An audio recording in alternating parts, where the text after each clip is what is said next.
Good day and I love you. Welcome to your daily dose for Tuesday, June 10th. Welcome to the first day of the rest of your life. If we really thought about that, I think we would live. Most people don't live, they exist. No, I have not done anything with my hair. Maybe I'll do something with my hair today. Maybe not. What business is it of yours? All right, it's Tuesday. We have a full moon in the wee hours of tomorrow morning. I think it's like 3:23 or 3:43 a.m. Eastern Standard Time.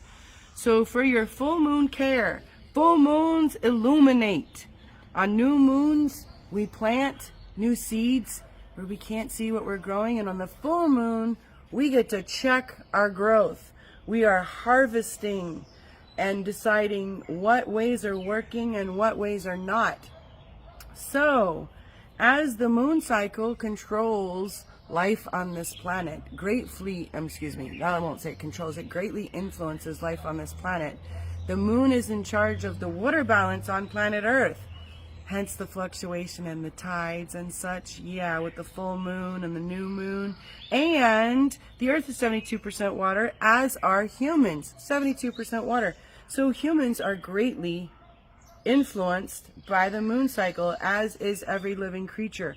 And every living creature on planet Earth seems to allow the shifting and the sorting and the changing influenced by the moon cycles, except for humans. Why? Because we are greatly influenced by social and genetic engineering.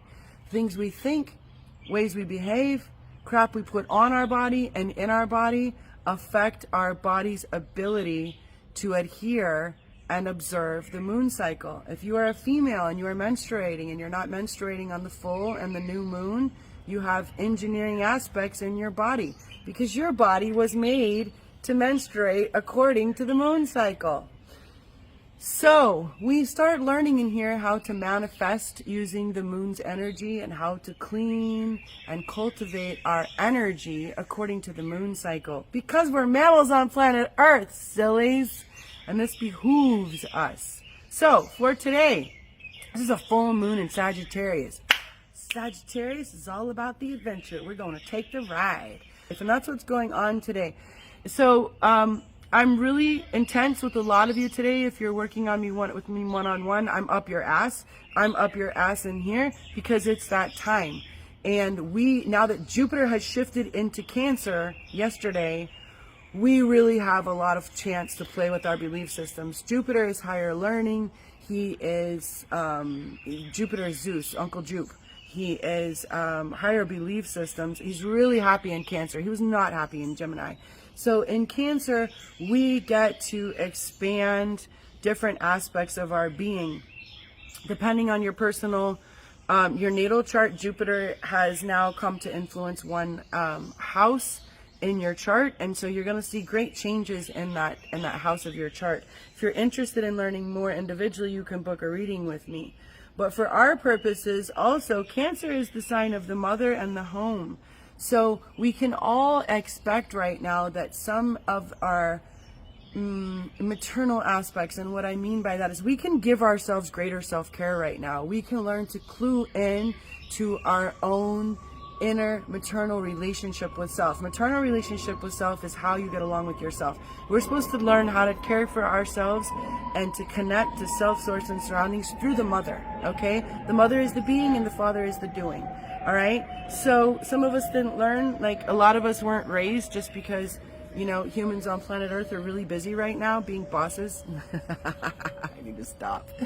And so most of us have not learned ideal connection to self-source and surroundings. If you have learned the ideal connection to self-source and surroundings, you're thriving in your biology, you're thriving in your work, you're thriving in your home, you're thriving in all aspects of your being.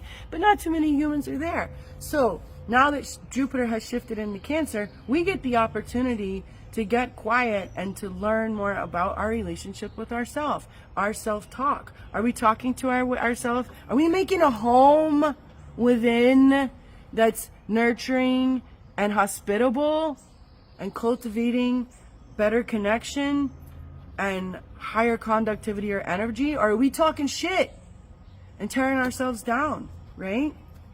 So we're really going to start utilizing this energy and these abilities because we're going to have more go juice now, okay, now that Jupiter has shifted into Cancer. You want to wash your hair today. You want to have a clean crown chakra to get out in the full moon, first thing in the new day, and you want that information. It is literally vital information, vital nutrition.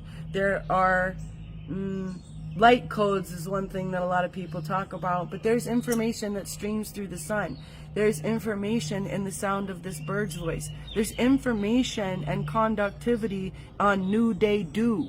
The water that is here first thing in the day contains information vital for the planet and all her creatures.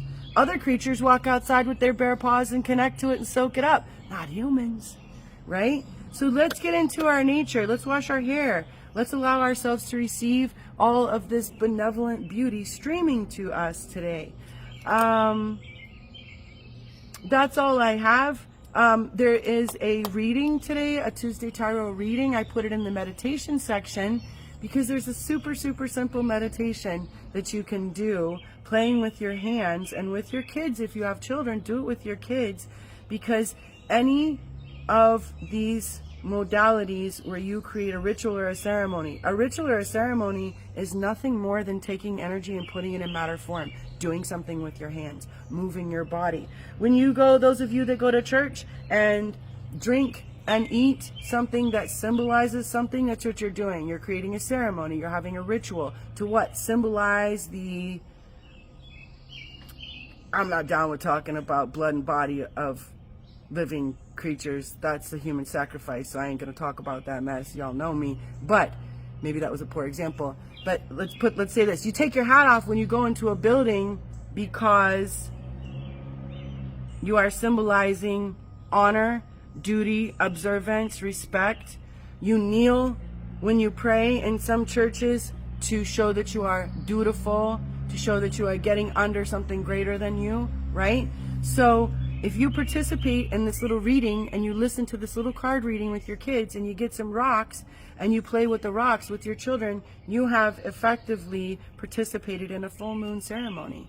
If you decide to get quiet with yourself or with your children and label some of the things going on, you like, wow, I'll do one for me. I really have a deal where I quickly assume that people do not have my best interest at heart and are out to get me. That's not useful. It's not only not useful, it's not true. And I've become glaringly aware of where it pops its head up and then it gets in the way of having useful communication and conversations with others. So I'm going to feel it because it feels yucky, and I'm going to acknowledge it. And just as like if it was a real thing in my heart, I'm going to take it out and put it in my hands and say, I see you lack. I see you not good enough. I see you insecurity, poor self-worth, thinking everybody's out to get you. You've been useful for part of my life. You've helped me grow strong, and you've helped me discern that I'm really amazing. I'm really beautiful. And now I'm ready to set you free. Mwah! Thank you for the loving and the living and the learning. And now I let you go for my highest good. And it's that simple. It's that easy. And then it floats away into all that is. And I am free. Use that today. Full moon in Sagittarius. Take the ride. Take the ride.